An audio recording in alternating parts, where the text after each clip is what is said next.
trying to use whatever contact I can. It's gotta be fun. It is fun. It is fun because it's something that you care about. You know, it's not like you're just going out talking about something. Right. It's something that you created, you know, with my buddy, and yeah, it's all been fun. Good for you. Thanks. Yeah, it's hard to get stuff promoted and get people talking about it because there's so many fucking options. It's like, you know, how do you can't just stumble on things anymore. There's like 500 different channels, and if it doesn't hold your interest for 30 seconds, I turn it off. And to actually go out and promote something and get people looking at it is Well, it's smart that they're short too. Yes. It really is smart. The comedy's there, the laughs are there. Thanks. And and you're done in between 4 and 8 minutes. It has that quick formula. Like, it starts with a public address announcement. Then after that, it's Hollis and I just hanging out in the lounge talking about something. Then the guest comes in, so it's got like a pattern to it, and like you say, it's quick. And then you got some nice outtakes at the end. Yeah, the blooper See, I got to stuff. prove that I see this. Stuff. That you watched the whole action. thing. Yeah, right. That I made it to the end. The whole 7 minutes. It's going to be funny if my appearance on the show is 30 seconds and then my blooper reel is 11 minutes. That'd be great, though. Or there's no blooper reel. There was nothing funny that was cut. We tried. We just couldn't find it. You know, and I'm not just saying this because you're next to me. I tell everybody that Jim was like so prepared and professional. You know, like he was asking questions. Like when I asked most people to do it, they said yes, and that was kind of it. And you know, like I would send him the script later. But Jim was like asking questions, and he wanted the script immediately. Came in knowing everything, which a lot of people weren't, like completely off book. But that, you know, I mean, like we know each other, but we don't know each other that well. So when you came in, just like really prepared. You asked about wardrobe and all these other things. So yeah, Hollis and I just were really impressed by your preparation. Jim's always been like that, very prepared. Yeah, that's like right. the whole thing in the comedy world. Like you go to a comedy condo after Jim was there. Yeah, the phone book and the yellow pages was always out. This is back in the day, and all the escort services were circled. There was numbers next to them, stars, everything. And it was like, was Norton at the club last week? Yeah, why? Okay, just know everything. A filing system. Yes. It's odd. As prepared as I am for that, I've never showed up any place with a condom. Are you basking right now? No, it's good. I mean, you should be, though. And all these compliments? Well, it's just something everyone should do. I don't think being prepared is I think it's just part of our job. You know what I mean? If a guy gives you a script and says, do this, and he doesn't make you audition for it. And it's his baby, too. Yeah, he wrote all this stuff, and he's hoping that you take it seriously. You're on episode 10, right? Yeah. Okay, and the finale. Who's going to be on the second season? You know yet? We don't, because we're trying to see, you know, we're having these meetings now for television, so it really depends on, we don't want to write more for the web if it's going to be a television show. You know, we kind of want to see where this thing's going to land. I mean, we're happy to do more for the web, like you said. I think someone's going to pick it up. I really do. I think it's really clever. Thanks, man. I think someone's going to pick it up. We got to just change topics slightly. Remember we were talking about the kid thing? You said you don't want to be in a bathroom with a kid or something? Alone, ever. Right, okay. Yeah. This guy actually has a story he wants to tell. It's Derek in Philly. We got Ted Alexandro. Alexandro in studio. Derek, what's up? Hey, guys. How you doing? Hey. I just wanted to tell a story. I was out at the mall locally near me, and, you know, I was just shopping, walking around between the stores, and there was like a young kid walking around, clearly lost his mom. Was kind of, you know, crying and all that. So I ended up taking him to the security office, and, you know, they were like, oh, thanks for bringing him here. We'll page his mom and all this. But 20 minutes later, I'm off in the store shopping again, and the cops come out of nowhere and grab me, and they're saying the mom's trying to accuse me of, like, touching this kid. I mean, in the end, they cleared everything up, and you know, kind of were on my side and saying she was just trying to cover up that she was being neglectful or whatever. But, you know, it just goes to show that you really can't, you know, appear to be anything with kids. You can't even do something innocent and help them, or somebody's going to think, oh, this guy's a molester. He was trying to kidnap this kid, you know? All of a sudden a shoulder rub at the urinal is considered inappropriate, whereas years ago you were just a helpful stranger assisting. I took the call because this was your fear, and I thought your fear was ridiculous, and this guy calls with an actual story where he's just trying to help, and you know, now he's in a situation how do you explain himself out of. out of necessity for going to jail. Like, I never want to see a fucking little kid. Because, like, what if he runs out and says something weird? Oh, yeah, the man did this. Like, what? Like, how do you argue with a fucking child? You're putting your dick back in your pants at the urinal, and he's like, oh, he pulled his dick out. You know, you don't know. I don't want to be near him. I want a fucking parent or another adult. I hate it. Well, hate it. I can totally relate because as a teacher at the elementary school level, I was hyper aware of that. And what this guy is describing, I'm sorry, I forgot his name. Derek.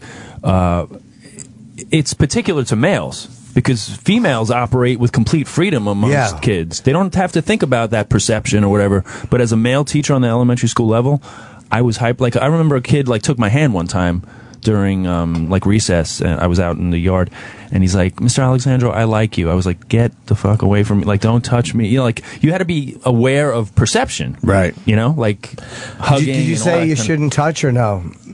No, I just said, yeah, like I kind of like took my hand away, like, you know. And this is like probably a first grader or something, you know? Like, just wanted to hold your hand and stuff. My kid was in a three-year-old program last year. 4 teachers in the classroom, and one was a dude. And I would watch that. It's just like you said, perception. Like the female teachers, they could have done whatever with my kid. That's like, right. They hold his hand, they give him hugs, all good. And then all of a sudden, you know, the male teacher held his hand. I'm like, what the fuck is that about? It's kind of sad. How weird is that? It's sad in a way. I mean, he's a great teacher and all that, blah, blah, blah. But in your mind, you're like, that doesn't seem right, man. But the female teachers, they could hug him. They could hold his hand. So, Ted, what would happen, like, if a little girl had an accident in the class, like, went to the bathroom in her pants? Like, how would you handle that, being a male teacher? Start jerking off. What are you is that appropriate? Absolutely. What? Ted's going to fit in on this program. Oh, absolutely. Oh, my God. What the hell? Just serve those softballs up. You're the only teacher in the classroom back then, right? Well, sometimes they would have like an assistant or somebody like that. Yeah, student teacher. Whatever. Yeah. You ever bang one of the moms that came in? No, I hooked up with one of the student teachers once. Because I was like 25 myself, 26, 27, yeah. But never one of the moms. Yeah, but one of the students. You get vibes from the moms, though? Sometimes, yeah. Yeah, for sure. Yeah, they would kind of flirt and, you know, like, especially parent-teacher night, which I was the music teacher, so, like, everybody gets an A, and, like, I taught the whole school, so I didn't even know their names, really. So parents would come in and, you know, mothers would be kind of flirtatious, like, you know, Brian really loves your class or whatever. I'm like, who's Brian, you know? You don't even know who Brian is. That's great. Yeah, all right. Hold on a minute. Let's say hi. Now the stories are coming in. Dean in Minnesota. Dean. How you guys doing? We're doing well. The other day, I got home from work, and my wife and my son and our daughter were up in the bedroom. And I got out of the shower, and, you know, like usual, I dry off, and I'm standing there getting ready to get dressed in the nude. And all of a sudden, I see out of the corner of my eye some other kid walking by our bathroom, and I'm buck naked. And I kind of look over this kid like, hey, how you doing? And it turns out it's our 4-year-old neighbor who just walked into our house to find my son to play with him. But meanwhile, we're you know, I'm standing there nude. Wow. And so I kind of panicked. I hope you went out and bought a lotto ticket right after that. Well, the last thing I wanted him to say is, I seen Cole's daddy's wiener. Yeah, how do you explain yourself out of that? Yeah, well, You don't. So I found my wife, and like, hon, you know, he came by, I was standing there getting dressed, and she's like, I know, how did he get in? I'm like, I don't know, but... I think you run over to your neighbor's house naked right away and explain the situation. Absolutely. No, or either you do that or you just go, psst, when you see him look at you. Right. No, it was, it's one of those things where, like you said, there's no way to explain yourself out of that. And it's your worst nightmare for that to come up. All right, but how did you explain it? I'm sure you had to say something. Well, I did. Fortunately, my wife was up there with our son, and he walked right past me, you know, after the uncomfortable moment, and went into the bedroom, and he, you know, everything's normal to him.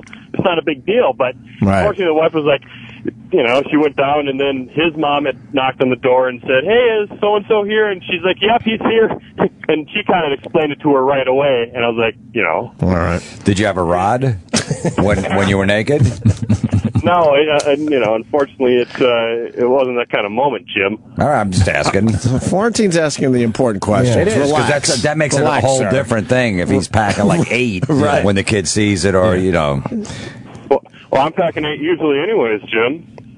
Good for you. All right, well, thanks, Dean. And people on Twitter are complaining. You guys kissed Jay's ass when he was in. It's like, what do you want? You fucking fakes. What do you want us to do? But others liked the interview. We had Joe Paterno's son in here, and it was he like came across as a really cool guy. How many times do we need to tell you? I don't remember all the details, and we didn't get the book until yesterday. We said to him, it felt like he was covering up for the important thing was the school and the university, and he said no, and this is why, and this is who he told, and this was all he was allowed to do because he would have interfered with the investigation. Like, I didn't know how to counter if he says anything else that could compromise the investigation. Maybe one of you out there who are so smart could have, but I couldn't. I was like, how do I counter that? Well, that's why we took that. Nobody was scared to fucking say that to Jay Paterno. Well, and they had, he said that he went in front of 3 therapists and investigators and stuff. The kids didn't say nothing happened. So what were they going to do? He's still adopting kids, foster kids coming in the house. So that's why we let that other guy on the phone, just to make sure we covered everything. Yeah, but then he's saying these things like, but the FBI is full of shit. It's like, that's not helping.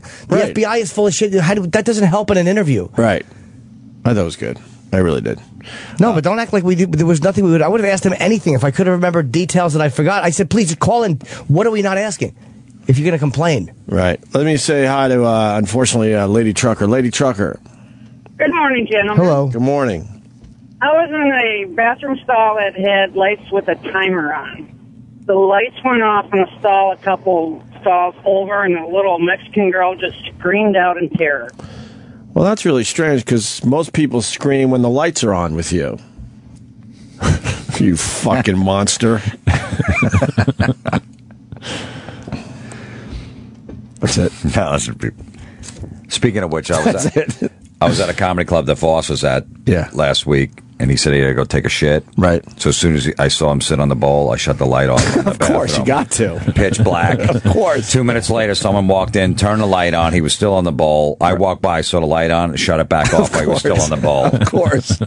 That's a true friend right Never there. not funny. Right. No, it is funny every time. You just hear a noise. I always love that when they yell. I can see Rich getting flustered by that. Yeah. So now with cell phones, though, it sucks so they can just light it. That's true. Yeah. Tell Alexandro in studio, what's your take on the Ferguson thing? I saw a few of your tweets. You went to a couple rallies here in New York, I saw. Yeah, it's interesting because you have obviously both perspectives, and I think some people equate supporting, the people who have been killed as being anti-police, right. And I don't equate the two. I have friends who are police, obviously, and even like Mark DeMeo, who's a comedian and retired cop. I've been friends with him a long time, and we talk about these kinds of things. But as I've been an activist for a bunch of years, and to me, the issue is that there's this pattern of young black males, unarmed, being killed by police officers, and people know the name Mike Brown now, but they might not know the name Ramarley Graham or Kamani Gray, Sean Bell. There's many, and these are families that are being, stricken by the loss of a young kid. So I think it's something that has to be examined and has to be talked about because it's not being talked about, and I don't think it's being talked about in the right context. It becomes all these kinds of peripheral things, and race becomes the hot button issue. But really, it's when unarmed citizens are being killed by the police force, I think that has to be talked about. So that's why I've been out there to a couple of the protests. Is it partially too, because I don't know how to feel about the Ferguson one. I feel like I was against the cop at first, and I hear other things. I'm like, well, it's harder for me to feel empathy for a guy who just committed a robbery. Not that he deserved to be killed for it, but it makes the cop's story a little bit stronger to me if he knows that he's coming away from a scene like that. So it's hard. I kind of go back and forth with it. Like, you'll feel empathy for a guy who gets shot or killed by police. And I watched the big dude in Staten Island, Eric Garner, yeah. And it's like, it's easy to go like, how could they have done that? And then you watch him resisting arrest, and the community had requested that something be done about this guy. Like the store owner had requested that they come. So they come, and they go to say, arrest him again for the same crime he'd been committing, and he resists. And it's like, what are the police to do in that moment? Yeah, I mean, there's definitely context to each of these things, but I think like the larger, like the kind of macro look at it is that it is an epidemic where poor black communities are being targeted for these broken windows policing policies, they call it, where whether it's stop and frisk, like here we are, four white guys, we have the luxury of walking around. I never worry about being stopped by a police officer when I'm driving, when I'm walking, but that's in a poor black community. That's a reality every day, with these stop and frisk policies where I think something absurd, like 80 to 90% of them turn up nothing at all. So it's really just kind of harassment. So, I think people don't appreciate the degree to which, we don't live in the same America. If you live in an America where you walk out your door and you're immediately a suspect, that's not the same America I'm living in, so that's why I'm out there kind of advocating for a discussion on these types of things, because I think people take for granted that you're not living in the same America that these young black men are. Stop and frisk, let me ask you, because I have mixed feelings about that too. I know with the Constitution, it's a very weird thing to be stopping people, but that doesn't affect my life at all. I'm not the one being shot at. And it's almost like the people in those communities say, you got to help us. Do something, because this is a crime-riddled shithole. And I know education is part of the answer, but it's become the go-to. What are the cops to do to make it a better, safer place? Like, how if they're getting guns off the street, and shootings did go down because people were less likely to walk around with a pistol knowing they were going to be stopped and frisked, that affects mostly that neighborhood. It's not like they're protecting white people. Right. They're protecting other black people in these neighborhoods. So how, now that there was a big story in the paper this weekend, now that the stop and frisk is down, I think it's dropped 99%. Because of de Blasio. Now the percentage has gone up of shootings. So what's the answer?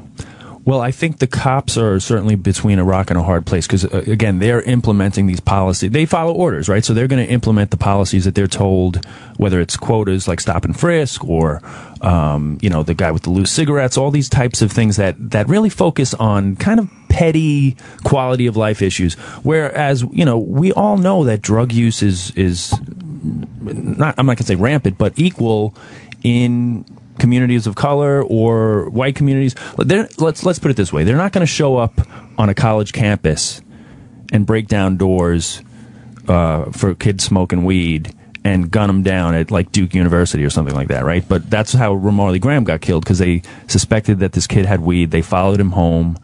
They broke into his home and they shot him in his own bathroom in front of his grandmother. To me, that's so beyond unimaginable for to happen, certainly on a white college campus, but even in a white neighborhood. So I think as white people, we have to participate in that conversation on the level that I think there's too much denial that we're not living in the same America. To dismiss, we're talking about deaths here. We're talking about shootings of unarmed American citizens. And it's an epidemic. It's not one, it's not two, it's happening weekly. So to me, I feel a need, and again, you can't look at it in a vacuum. It's not. But what are they supposed to be? Not to interrupt you, but like you said, as white people, we do have to look at that. Mm-hmm. But it's also okay. It's a black neighborhood. It's like white people pretend that certain things don't happen in black neighborhoods as well. There's a lot of white people that want to they throw out these things, and I'm not saying, I don't mean you honestly, but they say these things and they forget, there is a shitload of crime in black neighborhoods. What do you do to combat those gun deaths? Besides the kind of we'll educate and all that stuff that is not concrete in the moment. What does a cop do if black people are going, this neighborhood sucks and I'm afraid to walk down the street? There's drug dealers all over. So how do the police combat illegal guns if they can't? And I know stopping and frisking people is a weird fucking constitutional issue. Mm-hmm. So, okay, we'll stick with the constitutional issue and continue shooting each other. What can they do to stop that? I agree that there are loads of problems that exist, and some of which I wonder, if it's by design, if it's by design to allow those things to continue. But I also wonder, not the guns, because cops are getting shot with the guns. No, cops don't want the guns in the ghetto. No cop is going to let illegal guns go into the ghetto because they're going to be fucking fired at. Agreed. But I also think that, like some of there's like, corruption at the highest levels, white collar crime that we're all aware of, that, it's it's unpunishable. They're above the law, whether it's corporate America. And I think, you can kind of draw a parallel between some of the illegality and corruption in corporate America, how they operate above the law without consequence. Maybe they'll get a fine, kind of a slap on the wrist fine as a symbolic gesture to appease the public. But I also think sometimes that cops operate above the law in that there's they operate above consequence that, and they're almost like prevented from acknowledging that these types of behaviors can't go on. Shooting citizens can't go on. And like you say, it is part of a larger problem, and you can't just... And I think too often the discussion is kind of myopic, that just looks at, black neighborhoods and like, what are they doing to each other? And it's part of a systemic thing of like, what kind of country do we want to live in, So, yeah, I mean, there's no easy answers, but I think we have to talk about it. Let's go to the phones. People, wow. You got them talking there, Ted. Rich, wow. Rich in Georgia, go ahead. Yeah, I just want to say that I get a little perturbed by some of this stuff because, it's a cop issue. It's not a white-black issue. There are white people are getting killed by cops unarmed, just like in blacks, and matter of fact, more each year. Matter of fact, I live in Georgia, and 2 suspected white drug dealers in a car, a woman and a man, 100 and something shots. Y'all may have remembered that. It was on the TV, too, where they shot into the car 160 something times, and neither one of the drug dealers had a gun. But it wasn't reported because it was a white crime, and it can't be sensationalized, and that's what happens. And I'm going to shut up now and listen. You're saying it's a better story when it's a white cop shooting for the press. Yes, right. Well, look at the Zimmerman thing. He was half white, half Spanish, and they were just trying to calling him a white, like what? Yeah, a white Latin or white Hispanic. Yeah, they just wanted white Hispanic. They just wanted. When's the last time you heard white Hispanic used ever? I know. They just wanted white in the headline. Never been used before. Right. The press uses it. Makes a good story. Yeah, just get white in the headline. Trucker Shannon from Dallas. Hey guys, first off, I love the show. This is my first year listening to you, and I absolutely love it. Thank you. Jimmy Norton, I'm going to see you Friday night at the Improv. Nice, in Addison. Yes. I'll be the big, bald Caucasian guy, which is most of us. So anyway, yes, it'll be 80%. Hey, I just wanted to chime in real quick because, and forgive me if I stumble over my words because I'm a little nervous, but the fact is, and I've been getting my information. You guys have really been my news source, which I'm not sure of the reliability of. I don't think that's the best thing. But the fact is if this kid, and I understand there's wrong shootings by police officers all the time, and I get it. But how can we go on saying this is a racist act, a white against the black, when the kid was clearly a thug? He just robbed a store. He storms the cop. He punches him in the face. All bets are off, and I think another police officer called in the other day saying the same thing. If you charge a cop, you're going to get shot because he's got to defend himself, and he's got to neutralize the situation. Well, we don't know. We don't know exactly what happened because they're so shitty with releasing information. Like information comes out, so I guess because they're doing the investigation. But I don't know if he charged him or not. I've heard he had, then I've heard he didn't. Well, we're being told today at least 12 witnesses reportedly back up the cop's version of Ferguson shooting, and a cop reportedly has fractured eye socket from the confrontation. I heard the orbital bone or something, right? Yeah, but now that's coming out as a possible fact in the case. So. And I told Keith Robinson that last night, and he goes, Keith is such a cynic. He goes, that guy was walking around after this, and then there is footage of the cop walking around after, so maybe he was still able to stay up. Right. He probably would have been holding his eye. I don't remember I saw it. I don't know. But not in the footage. He's not. Right. That sounds like a brutal injury. Your eye socket fractured. Oof. Yeah. But if I could ask one more thing, if I could ask one more thing, guys, if the facts are true and the cop was right, shouldn't a higher power, whether it be National Guard or somebody, go in and totally neutralize the whole community to make this shit stop, because it's ridiculous what's happening and no one's getting it under control. Well, I'll tell you what's going on. I tweeted about it last night. I was watching Anderson Cooper, and he was all confused, and he's like, "Wow, people are just milling about." And I was screaming on my TV, "They're milling about because your cameras are on." If you move the press to a boring area in front of a Starbucks or something, guess what? Most of those people would not be just milling around. It seems like it's an event. It's an event that they're keeping going by reporting and marching with them with the cameras nice and bright. Right. I think. Yeah. I don't know. It seems like the numbers. It seems like the numbers would be way down if they really forced the press to move on the true outskirts of the situation. I would love a statistic, because what Ted said about it, there's truth to the fact that we don't all, you don't want to leave your house and be considered a suspect. I mean, that's got to really be a fucking irritating thing. So I wish there were stats on how many unarmed blacks are killed by cops or how many unarmed whites. It might be astronomically one way, or it might be fairly close, because the press just wouldn't cover it.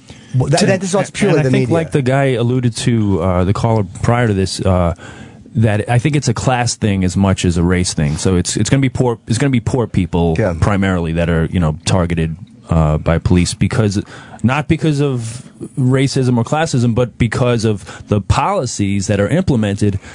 It's kind of easy pickings to implement those types of policing policies in poor communities, because then you can point to your statistics of like, oh, look, we got these guns off the street or whatever. We got these drugs off the street. But, you're not getting the drugs off of the Wall Street brokers who are doing coke, or, white gun owners, or, you're targeting the easy pickings so that your statistics look good. They also have the violence too, though, which makes them more like, because the Wall Street guys are scummy, but they're not fucking shooting each other and shooting 3-year-olds in a drive-by in plain sight. Plain sight, and then the entire country looks and goes, "What the fuck are you guys doing?" A 2-year-old was shot in the eye. So then the cops look like they're not doing their jobs, but if they police too hard, then all of a sudden it's a police station. Ted, what do you say to this guy that says I'm assuming you're saying that this guy deserved to be killed because he was a thug. Are you saying that, Shannon? Well, I'm not saying that he deserved to be killed, because, but in the heat of the moment, if somebody's charging you, and this guy's not a small kid, he's a pretty stout kid, and if he's charging him and punches him in the eye, in the heat of the moment, if he shot him in the shoulder, he's trying to neutralize him, or he shot him in the arm 4 times, because he's having to neutralize the situation. As the guy comes back again a second time, that's when he pops him in the head. What are you going to do? I'm not a cop. Obviously, I'm a truck driver. And believe me, I'd love to use my truck like a bullet and run some people off the fucking road. But that's a whole other story. But for another time. That's another discussion. But, the fact is, I don't know if he deserves to be killed. But in the heat of the moment, the cop had to do what he had to do. And if he bum rushed the cop, then all bets are off. The cop's got to do what he's got to do. Because I guarantee you, like somebody else said earlier, if this was a black cop shooting a white guy and it was a similar situation, there would not be rioting. There wouldn't be no, Al Gore wouldn't be there protesting like fucking Sharpton is. There wouldn't be shit happening because you wouldn't hear a damn thing about it. And with that, guys, I'm going to punch out. All right. Ted? What do you think the cops should do? Yeah. It's like a legit question, because if you're going to a rally and you're an activist, obviously you feel very strongly about it. So there has to be an option of this is how they should handle it. How should they handle it? Well, I think the basic story, again, is that this is a pattern. It's not an isolated thing. It's a pattern where unarmed black young males are being killed in the streets by police officers. So I think what has to be examined is what are the police tactics, because I'm not a cop either. If a guy is bum rushing, I think these guys are like well trained, right? Like there are policies as far as like drawing your weapon and pointing it, right? I've been reading things about when you're allowed to point and when you're allowed to shoot and discharge, all this. So I don't know, and I don't know what their policies are, but it does seem excessive if an unarmed, even if he's big, right? I'm sure that cop wasn't alone, right? There were other cops around? I believe he was alone. He was alone? Yeah, I believe so. Oh, yeah, another one came after. Another guy, he called for backup. I think when he first stopped, he called for backup, but he was alone. Okay. Yeah, he was alone. But Ted, if the guy's big, that guy was obviously big. Right. What if he's attacking the cop and the cop thinks he's going to go get his gun and shoot him? He's going to reach for his gun on his holster. What is the cop supposed to do at that point? I mean, you are presenting a lot of hypotheticals, so Right. I don't know If that's what if that's what happened, that's where it gets a little hairy. Instead of the guy just coming at him and he just started shooting him. Of course, but again, I don't think we can look at the thing in isolation. And people aren't in the streets in Ferguson because of one incident. They're in the streets because this is the straw that broke the camel's back. This is an epidemic that's been going on. And again, the names were Marley Graham, Kamani Gray, Chantel Davis, Sean Bell. You know, these are Azelle Ford, just out in Los Angeles just a few days ago. Like, you can't turn a blind eye to, and I'm not blaming police officers. I'm blaming all of us. We have to take a look at, like, how am I complicit in a society that allows this to go on? But to do that, and I'm not saying you're wrong, but to do that, we have to know, like, if we look at the straw that broke the camel's back, if this guy, and I don't know if the cop was justified or not, I really don't. I don't know all the facts of it. There's times where I think he was, and there's times where I think he wasn't. But wouldn't you look at, if this is the straw that broke the camel's back, what if the cop is totally justified here? Like, what if the rule of thumb is, if you feel your life is threatened or there's imminent bodily harm or whatever it is, you have the right to shoot? And what if that absolutely occurred here? Then this whole straw that broke the camel's back is a bunch of people who are ill-informed jumping, you know what I mean? Like, reacting a certain way. For, like, you know, Amadou Diallo was a different story. You know, he apparently didn't speak English that well. He pulled out his wallet. You know, just stupid shit. That to me is a much harder one. There's a bunch of things like that. So that's what I mean about, you know, and you are saying, what if it comes out that he was cleared? But I think what happened in the aftermath, that this guy was lying in the street, shot, and medical attention was not allowed in, and he was kind of left to die there in the street. I didn't hear that medical attention wasn't allowed in. I didn't hear that. Yeah, that's what I heard the first day. So I think there's a lot of things, like you say, until we know all the facts about this specific case, I don't know. But people don't go into the streets unnecessarily or unprovoked. I think there's a lot of anger. And if we don't, like, it's like any relationship, right? If your girlfriend's telling you, like, this bothers me, this upsets me, I'm really angry about this, and you just say, what are you talking about? It's not real. And I think that's what's going on in the race dialogue, is, like, too often white people are saying, it doesn't even exist. You're making things up. Like, we have to first acknowledge and say, okay, you know, I'm listening, I hear, yeah, that is fucked up, that black males are being shot, unarmed black males are being, like, we have to meet one another halfway, at least in the discussion of validating the anger, because black people are actually very peaceful, you know, and black people have actually brought about a lot of the social change that has come about, you know, in America. They're more honest than we are. Through peaceful demonstration. They're more honest. Black people are more honest racially than we are. What happens when white people discuss race, especially with black guys, is they're too afraid of saying the wrong thing, or they're too afraid of seeming racist. So it's like, I agree that white people institutionalize racism and all that stuff. Half the times white people don't see it. But white people have to also call black people out on the half times that they react and think that something is institutionalized racism when it really isn't based on that. It's an overreaction based on what happened in the 1950s. Like, if people are going to meet halfway, that means both groups have to kind of go, yeah, I have reacted kind of fucked up to this. And, yeah, white people don't always see it. I agree with you. I hear white people say, slavery's over. And it's like, yeah, it's more than that. Sure. But then I hear black people act like there's no reason for white people to be nervous in a black neighborhood. And it's like, come on, man. You don't like, I talked to Keith last night, and I'm like, you can't, like, the first answer those guys gave was that the cop opened the door and I hit my leg and the door closed. And I'm like, you grew up in a tough neighborhood. You really believe that these two young men, the door opened and hit him? And he's like, well, no, of course not. And right. They came after him. Mm-hmm. One more call from Ted on Long Island. Ted, go ahead. Oh, no.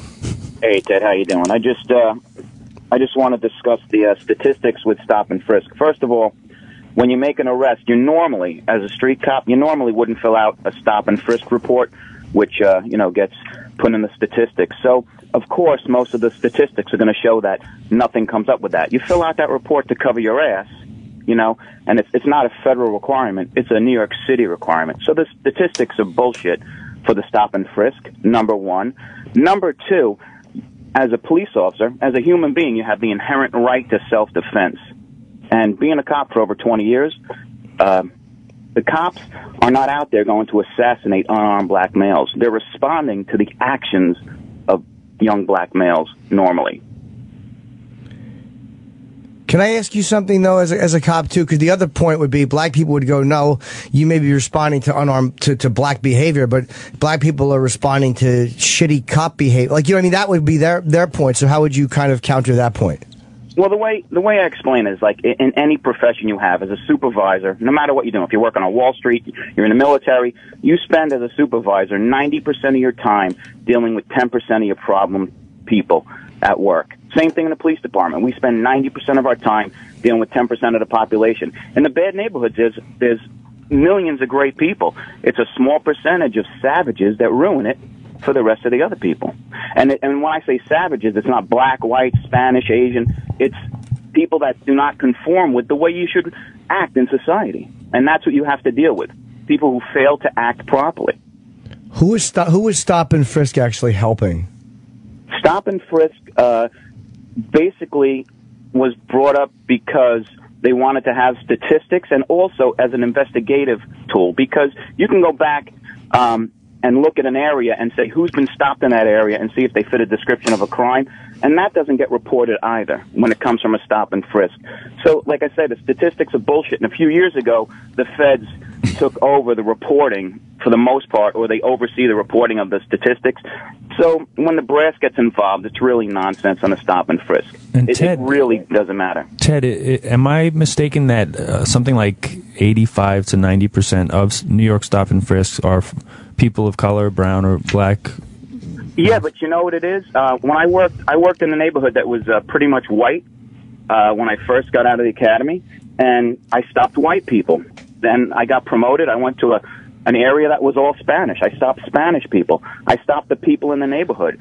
You know, when I worked up in the Bronx, if I saw a white guy, I was stopping him. Why? Because he was there to either, you know, get drugs or get a prostitute. Sorry about that, Jim. But, now it hurts. That's what would happen. Hey, and that just hurt Jim's soul. And the other reality of it is, you know, most people in this country are removed. They conform. They do the right thing. And then, you know, we have a program, and other departments have a program. If you know a cop, you do a ride-along. I invite you, Ted, to come do a ride-along up in the Bronx with me one night, 4 hours, and you'll have a little bit of a different perspective. We're not out there killing people, going out to assassinate. It's not a racial thing. It's a safety thing. You know, when you work in these shitty neighborhoods, it's violent. It's super violent. And you're going home to your family. Number one, you're going home to your family. And if it was so bad, what about the statistics of blacks killing blacks or minorities killing minorities in Chicago, in New York, all these shootings? That's the problem. When you put those statistics up against how many cops are shooting unarmed, you know, civilians, it's minuscule. And also, you got to remember that you say they're shooting unarmed civilians. You have to answer that with they're shooting unarmed civilians who are taking violent action against them. They're not shooting them in drive-bys. They're not shooting them as innocent bystanders. They're getting shot because of their violent action. Well, that's not true. That's not true, Ted. In the case of Ramarley Graham, who was just walking into his house because he was being followed by cops, maybe he had drugs on him, maybe he didn't, but he was a teenager with pot. They followed him into his house and shot him in his house in front of his grandmother. You know, so I mean, my point is this, and Ted, I fully appreciate the work that police officers do. I'm not anti-cop, I'm pro-cop, and I think it's a difficult job. And I think when cops are sent into poor communities, especially, you know, you can't overlook the racial component of it's. A lot of times it's white officers who grew up in white neighborhoods, who have probably had very limited interaction with black people throughout their lives. Going into black neighborhoods. And I heard in the past, you know, there would be these policing efforts to have a relationship in the community. People were on foot.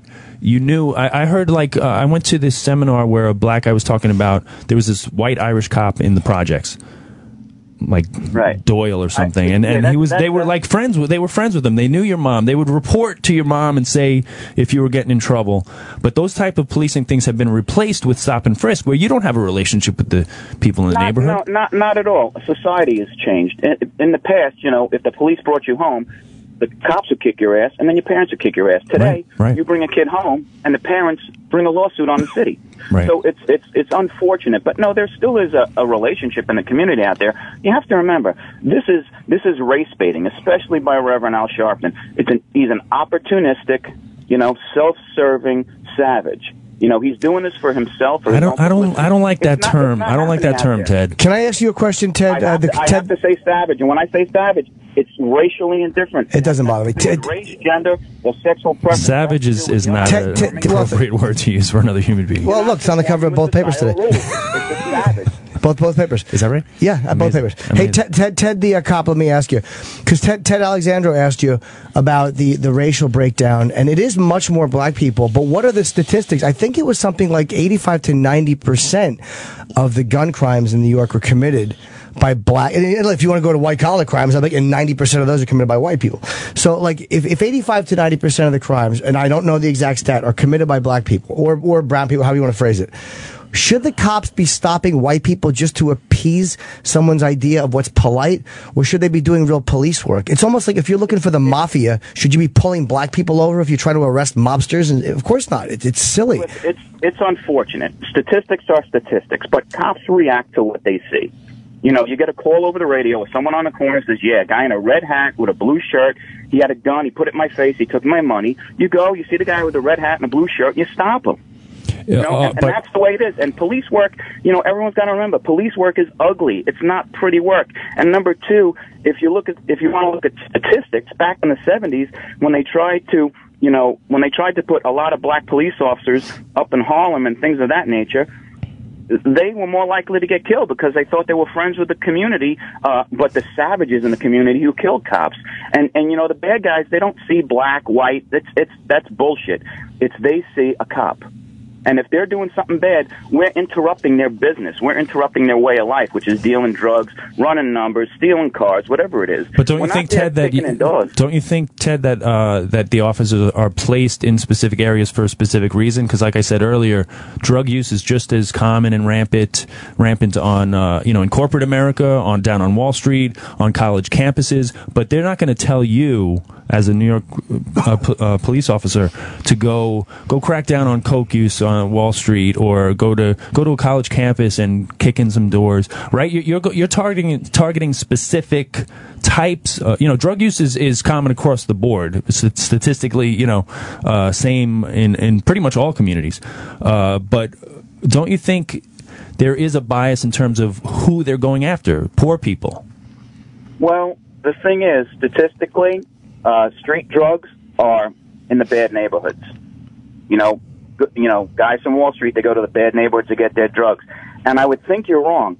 Our narcotics division, and I was an undercover for a while, we target Wall Street, we target white-collar drug dealing, just as we would in the ghetto. I don't think it matters. But they wouldn't be called savages. That's the thing. Like, a lot of this is like a marketing campaign. Wall Street, Bernie Madoff, he's a savage.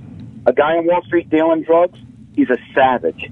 I told you, it's not inspired by race, gender, or, sorry, Jim, sexual preference. It doesn't matter. I also think savage is a term used to describe violence. I don't think savage, like in guys on Wall Street, scumbag is a great one for them, but they're not out, they're just not engaging in what we consider savage behavior. But somebody sent me this. I don't know how true it is. This is what I've just been sent on Twitter. Guy said, I did a little research. Because we talked about black and white shootings. According to the FBI's uniform crime reports from 2000 to 2004, and again, this is 10 years old, police-involved justifiable homicides kill about 350 people a year. 99% are by shooting. Virtually all police-involved killings, most for good reason, are categorized as justifiable. Okay. Of those killed by police, 32% are black, 64% are white, while the percentage of blacks killed is high because they're only 13% of the country. It is low compared with other indicators of violence, such as percentage of homicide victims and offenders believed to be African American. So, it's still higher in percentage of blacks compared to how many live here. Sure, and then you also can't divorce it from prison industrial complex of a for-profit prison system that disproportionately incarcerates black people. But only sticking with that one thing. We can only do one thing at a time. Gotcha. The shootings. Right. If again, 13% of the population is a lot less than whatever white people are. But if that stat's true, or close to true, if it's 32% and 64%, because I'm sure there's Spanish people in there and some, Asians too. The problem is the white on white just doesn't get as reported because it's not as sexy. It doesn't sell papers. It doesn't carry that fucking narrative of, that to me, that's white people's idea of dealing with race. It's always just calling out other white people. It's not ever looking at the fact. Like there's the guy right there walking out of the store. There's Michael Brown, and I'm not saying that he's even attacked the cop, but it just seems like white people are always calling other white people out instead of looking at it and going, well, all right, well, what are blacks doing to contribute to this, and what are whites doing to contribute to it? Hey, Ted the cop, was there ever a time where you were close to, defending yourself by shooting somebody? Someone was attacking you? Without a doubt. You have to remember, it's your training. When shit hits the fan, your training takes over. And I'm also in the military. I've been overseas. I've fought in the war. I've done all the nonsense. And no matter what happens, instinct and survival takes over. And a little bit of your training. And, we're not trained to shoot unarmed people. We're trained to stop somebody from doing something that could endanger our lives. And if you don't think a person can kill you who's unarmed, and you have to remember, everywhere you go as a cop, there's a gun in the situation. You get hit in the head with a chair, they got your gun, it's over. So you got to remember that. That's number one. And the statistics about, black on black crime, there's plenty of white guys that get shot. Jim, you mentioned it. The FBI statistics show it. But this is media driven. It's bullshit controversy. In my eyes, I think it's a much bigger picture, but it's bullshit controversy. It sells newspapers, it sells airtime. News is going 24 hours a day. They got to fill it with something, so they're going to make stuff happen. Yeah, that's the way it is. It also, you can't say that there's nothing race, that's shitty for black people either. It's like, it's not fair to sit and say like, oh, it's all right. Well, I would say this: if it was so, if it was so racist, I'm not going to say there's bad cops, there's bad lawyers, there's even bad DJs. It is what it is. But if you have someone out there who's truly racist and is just going to kill people, they will be weeded out of the police department real quick. There are some people that slip through the cracks. It happens. But you know what?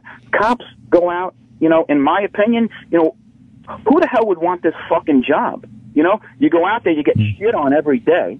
The pay isn't that great. You got to have the heart to do this. And let me tell you, someone who's really racist and just wants to kill people is going to leave the job in about a year or two, because it's not about that. You're out there to help people. And unfortunately, you don't call the cops when Jimmy gets an A on his test and you're going to put a star in the refrigerator. You call the cops because little Jimmy is a crackhead, not you, Jimmy, another Jimmy, and he's stealing grandma's engagement ring to get a couple of rocks. That's the reality of it. Can I ask a question? Because I feel like there is a frustration even within the police department that's ready to boil over. Are these kind of discussions had, or is there just a fall in line attitude? Because I feel like if cops voice that more, do you just voice it to one another, but not to, nobody wants to rock the boat, right? You're restricted by a lot of things you do. You can't, you can't go and have an interview with a newspaper. You'd be crucified. There's a lot of restrictions, and believe it or not, the police department is very, very heavy-handed in the way it hands out discipline. The Internal Affairs Bureau is very heavy-handed, and also supervisors. There's a lot of supervision in the NYPD. I don't know about other places, but in the NYPD, it's like a model policing, police policing the police type of situation. And other departments come in and have training from us to learn how to, crack down on certain situations. So it's difficult as cops, But the whole thing we always say is, if you're going to be a cop and you're a savage, you're not going to make it. There might be a couple that slip through the cracks, but if it was how the media and how the black community is reporting, there'd be dozens of deaths a day of us shooting unarmed civilians, or even doing anything like that. I think you're giving us some great insight today. I wonder, would you get in trouble for calling our show?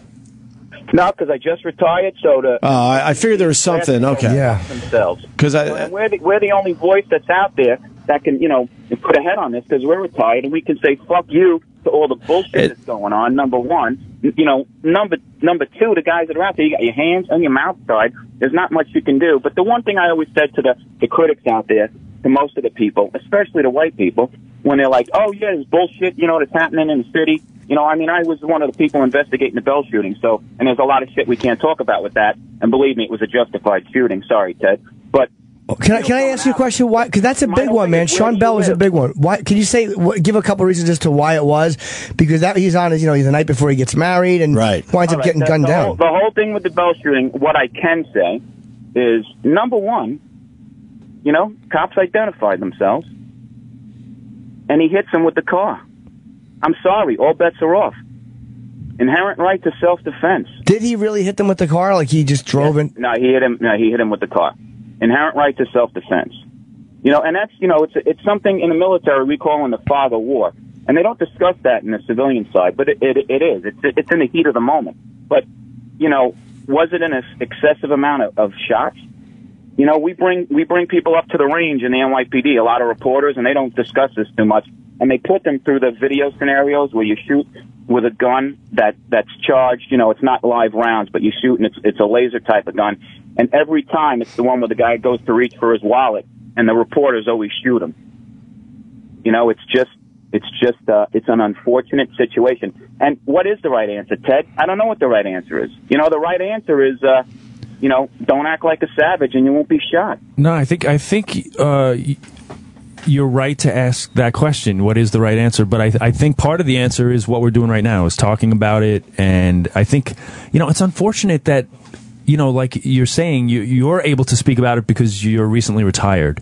You know, it's too bad that, like, there can't be a discussion, because that seems to be a pattern, like, with the cops that I talk to. Once they get retired, then they could talk. Oh my gosh, right? Then they're so unburdened, and they have all this, like, angst and anger and years of just, you know, wanting to talk about these things. And why shouldn't you? Like any job, really, you should be able to. But there is, like, oh gosh, man. You know, you're under. You know, you're pretty much under a gag order for sure. You know, however long you stay on the job, number one. Sure. Number two, you never know how something's going to be misconstrued. And you guys know they take a soundbite and they turn it into what they want to turn it into. So you don't talk. And when we retire, we can talk all we want. We could talk freely because it is what it is. You know, and my whole thing to anybody, like people who are on the other side, you know, they're like, they don't understand. I say, where do you live? You know, a lot of people in the ghetto, believe it or not, they get it. They want us there.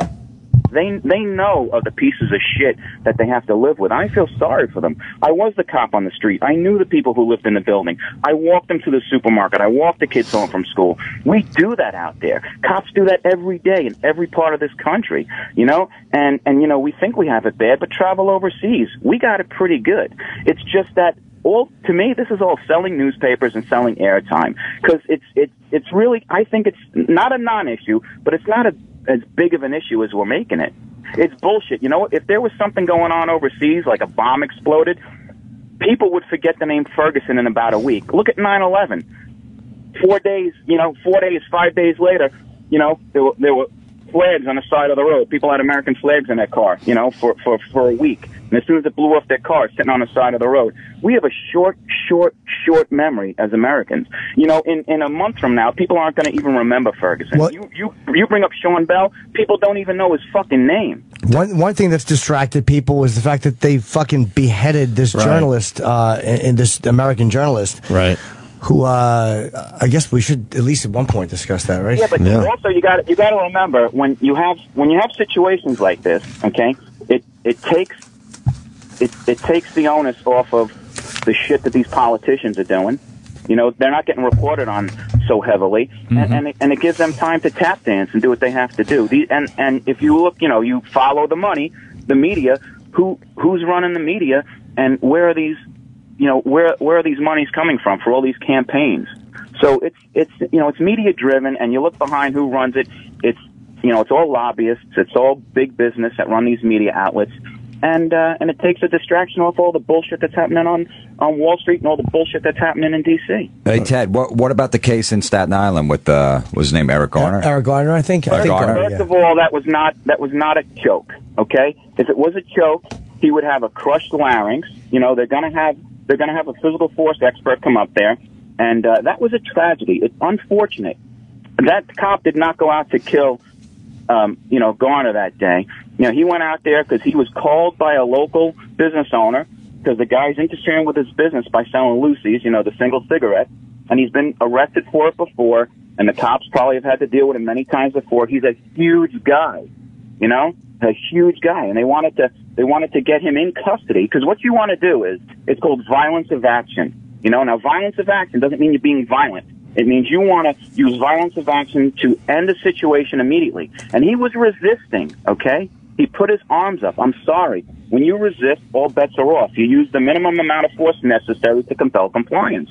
And he did. He grabbed him around the neck. That's not a chokehold, okay? That's a headlock that's grabbing him around the neck. He wasn't choking him out. If you could, let me tell you something. I played judo for many years, okay? If I choked you, you would not be able to talk in a split second. That's not a choke. If you're being choked, you can't talk. It was uncomfortable to hear him say that he couldn't breathe, which maybe because he couldn't breathe, but he couldn't breathe because of medical issues. He couldn't breathe because he's nervous too. He's fed up. He doesn't want to get arrested again, and he knows the deal. He's going to have to go in the system. He doesn't want to eat a bologna sandwich and a warm cup of soda. So he's pissed off. He's aggravated.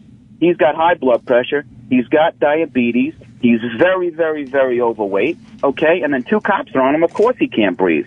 If he ran up a flight of stairs, he wouldn't have been able to breathe. And it's terrible. I feel horrible that he passed away, but I don't think the cops went out to murder him that day, and that was not a chokehold. And no one's, pressure on his neck, yes. Is that a chokehold? No. Yeah. Wow, some insight. Ted, thanks for the phone call. Ted. Yeah, thanks, Ted. Alexandro, anything you want to say? I want to make sure your voice is heard. You thanks. Good? No, I mean, I thank you, Ted, for for those insights, and I think it's important that that we have those kind of discussions and people hear both perspectives. And there you go. Boys. All right. Buddy. I love you. I've been a fan from the beginning.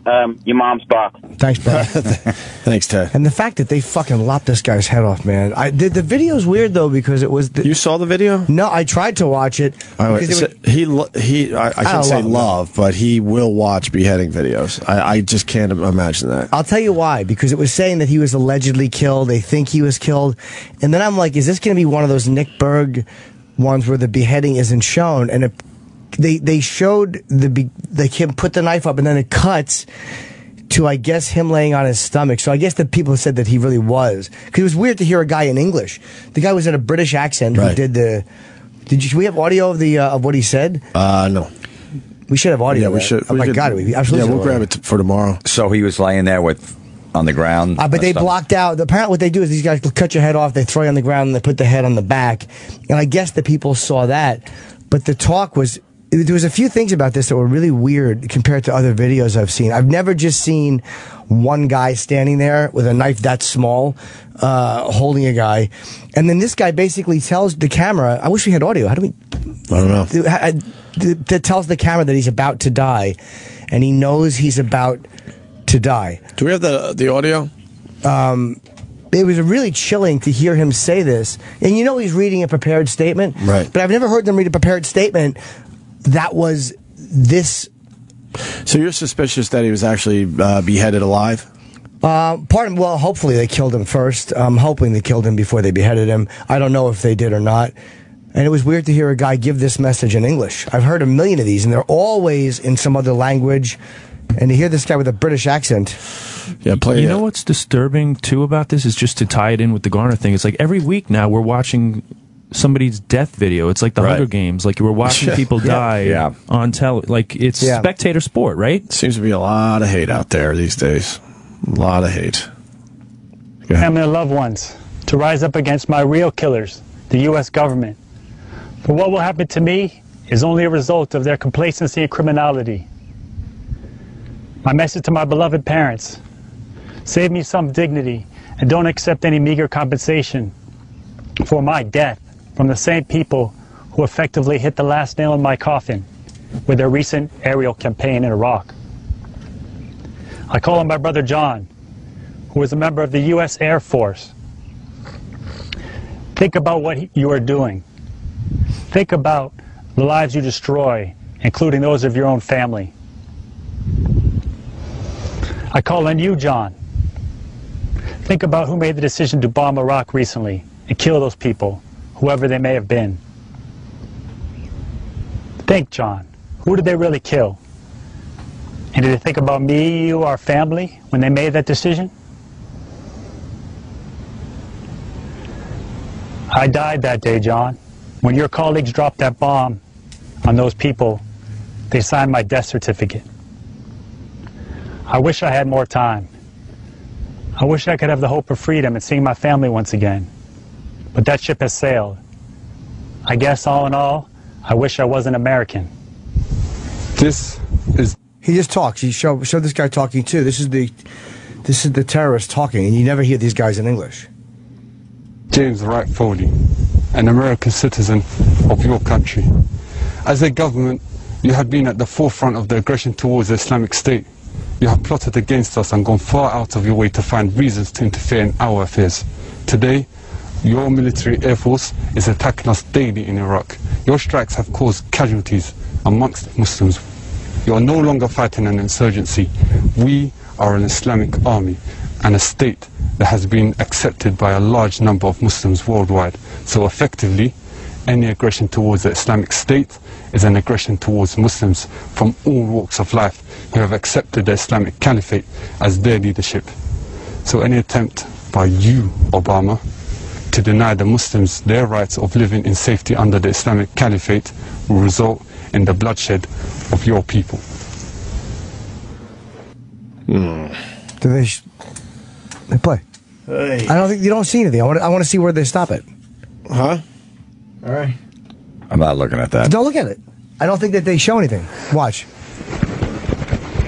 Oh, okay. All right. It's gone. Yep. The life of this American citizen, Obama, depends on your next decision. That's the other reporter. You know, they cart out the next reporter and they say, "Wow, wow." I mean, can I just point out, though, that I think this is kind of an illustration of exactly what Ted was talking about. This is an attempt to divert attention from what's happening here in America, right? And this is a journalist being beheaded. It's extreme and tragic and disgusting. But, you know, in an American city right now, journalists are being shot at with tear canisters and rubber bullets and et cetera. You know, so that was on the front page yesterday. Now, this gets to replace that and gets us talking about something else other than, you know, the conditions in our own country. So that's it's effective. But that's no one's. That the only people that do that is the American press. Right. The American press, that has nothing to do with the system in place. That's simply the American press realizing this image. I mean, it is a horrifying thing. Yeah, of but course. this sells a lot more than yet another night about Ferguson. Sure. But so there's no one making that decision who would benefit from it other than the press. Like, to think that the government's making the decision or the police is making the decision or it's simply people who need to sell news. You saw that daily news thing that came out after Robin Williams died? No. Oh, did you? If we have that, where they the little internal memo of the daily news that leaked, that's how they look at news. What did it say? Oh, it's fucking disgusting, and it's just, but it's the way they do it with everything. It's basically, yeah, any kind of headlines about Robin Williams, depression, suicide. Make sure you talk about it or something like that. What do they call those words again? Buzzy search words. Buzzy right search there. words. Can you read that, Sam? Yeah, they were. It says, "Thank you to everyone who did a great story." This is like the online editor or something sending it to her people. With keeping our stories SEO strong, which I think is search engine optimization. Right. With the asterisk Robin Williams dead at 63 asterisk header for the first 24 hours. Starting tomorrow morning, we can scale back on the robot talk, meaning no death header. Just as long as the stories continue to start with his full name and include buzzy search words like death, dead, suicide, etc. There's your media. Buzzy search words. There's your media right there. That's the mentality. So that's what this is about. That's nothing to do with diversion by the And government. all three news channels have Ferguson stories right now. So, wow, this got real serious, Ted, huh? Your first appearance? Or? In all honesty, that was more than that video there. Yeah. I never saw that. I saw the talk, and then he put the knife up, and then it just cuts away, and they show the body. That's just brutal. Yeah. Did you watch it? You didn't see it. Part? They didn't show it. Oh, they didn't. Okay. No. I saw a split second. That's how quickly I just looked away. I just don't need to see that. I get it. So, why don't we wrap up? Ted, you're going to have to come back and be funny with us. We ended on beheading with Ted. We'll give it a not shot. Good. I don't know. I read your Twitter, though, and I was fascinated that you were such an activist. Ted's always been like that. Ted stuck up for comedians when we were getting, the club owners were paying us in food or $25 a set, and said, Ted did make us more money. And risked, being banned from every comedy club in New York City, saying, look, we want $150 or $100, and he got everybody a raise. Did anyone give you a little envelope, like a little taste? Like, hey, man, I know what you did for me. So he had some balls to do that, and he got everybody a raise, yeah. It's not easy to just speak up on tough topics. It's not easy at all. I'm sure you get some pushback. Yeah, I got banned from a couple of clubs at the time, but I mean, even pushback on some of the stuff recently you're passionate about. Yeah, absolutely. But, to me, it's more important to, same with comedy. Like, I talk about the things I want to talk about, and in terms of activism, I pursue the things that matter to me, and then whatever happens, happens. It's too important. Life matters too much to just, think in a very narrow path of how does this affect my career or whatever. Right. You know what I mean? How did you? Why did you become an activist? Was there a moment in your life where you're like, oh fuck, I got to speak up about shit? I think like Jim said, that when I organized the New York Comedians Coalition, that was the first thing, and again, that was just an organic thing where comedians were getting fucked. We had been paid the same money since I think the mid '80s or something. And comedians were talking about it. Everyone was having that conversation, this is not right.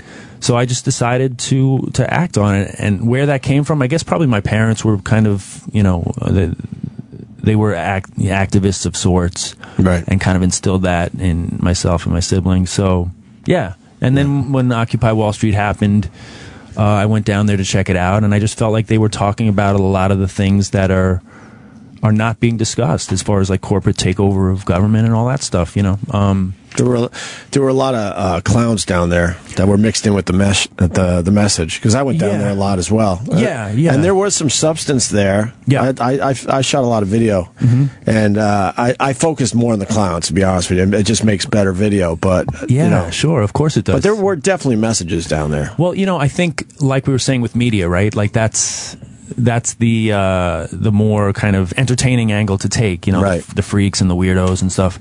But I also met a lot of really brilliant people. It was an education for me. Right. I learned a lot. Just they were very passionate, informed activists that I was really just there to learn. Right. So it's helped me a lot. On an up note, how was Carnegie Hall?